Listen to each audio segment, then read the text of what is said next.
વિજાપુર એપીએમસીની મગફળીની આવક અને ભાવમાં વધારો જોવા મળ્યો।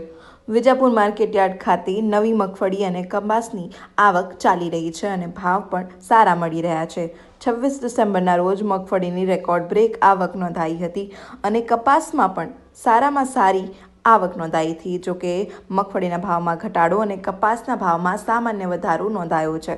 સમગ્ર ઉત્તર ગુજરાતમાં રવિ સિઝનમાં વિવિધ પાકોનું વધારે પ્રમાણમાં વાવેતર કરવામાં આવતું હોય છે, જેમાં મહેસાણા જિલ્લામાં રવિ સિઝનમાં સૌથી વધારે વાવેતર એરંડા તેમજ કપાસનું કરાતું હોય છે।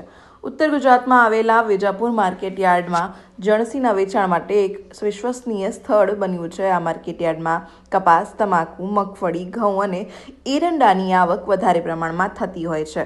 વિજાપુર માર્કેટયાર્ડમાં કપાસ અને મગફળીની નવી આવક શરૂ થઈ ગઈ છે અને માર્કેટયાર્ડ તેનાથી ધમધમતું થયું છે।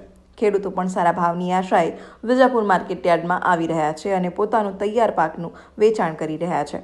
26 ડિસેમ્બરના રોજ વિવિધ જણસીઓના ઢગલા વિજાપુર એપીએમસી ખાતે થયા હતા, જેના ભાવમાં મગફળીની સૌથી વધારે આવક થવા પામી હતી અને તેના ભાવમાં પણ આંશિક વધારો જોવા મળ્યો છે।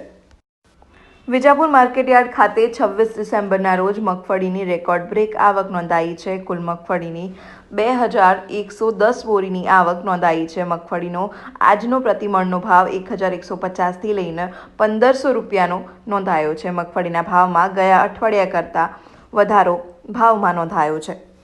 વિજાપુર માર્કેટયાર્ડના ચેરમેન રમેશભાઈ પટેલ જણાવે છે કે માર્કેટયાર્ડ આજે ઉઘડતાની સાથે જ કપાસની હરાજી શરૂ કરવામાં આવી હતી અને કપાસની નવી આવક પણ જોવા મળી છે। મગફળી ઉપરાંત કપાસની પણ આવક વધારે પ્રમાણમાં નોંધાઈ છે। વિજાપુર માર્કેટયાર્ડમાં રોજની કપાસની 3થી 4 હજારની સરેરાશ બોરીની આવક નોંધાતી હોય છે। આજે કપાસની 2075 બોરીની આવક નોંધવામાં આવી હતી। કપાસનો નીચો ભાવ 1200 રૂપિયા પ્રતિ મણ તેમજ ઊંચો ભાવ 1460 રૂપિયા પ્રતિ મણ નોંધાયો છે। કપાસના ભાવમાં હાલ આંશિક વધારો ગયા અઠવાડિયાઓ કરતાં જોવા મળી રહ્યો છે। આ ઉપરાંત માર્કેટયાર્ડમાં એરંડાની 375 બોરીની આવક નોંધાઈ છે, જેના પ્રતિમણના ભાવ 1021થી લઈને 1168 રૂપિયા પ્રતિ મણ નોંધાયો છે। એરંડાના આજના ઊંચા ભાવમાં આંશિક ઘટાડો નોંધાયો છે। આ ઉપરાંત તેના નીચા ભાવમાં 50 રૂપિયા જેટલો ઘટાડો જોવા મળી રહ્યો છે।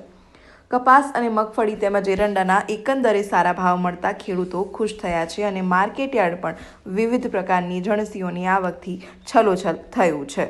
આ ઉપરાંત આજે કપાસના ભાવ તેમજ મગફળીના ભાવમાં વધારો નોંધાયો છે અને એરંડાના ભાવ આજે ઘટેલા જોવા મળ્યા છે।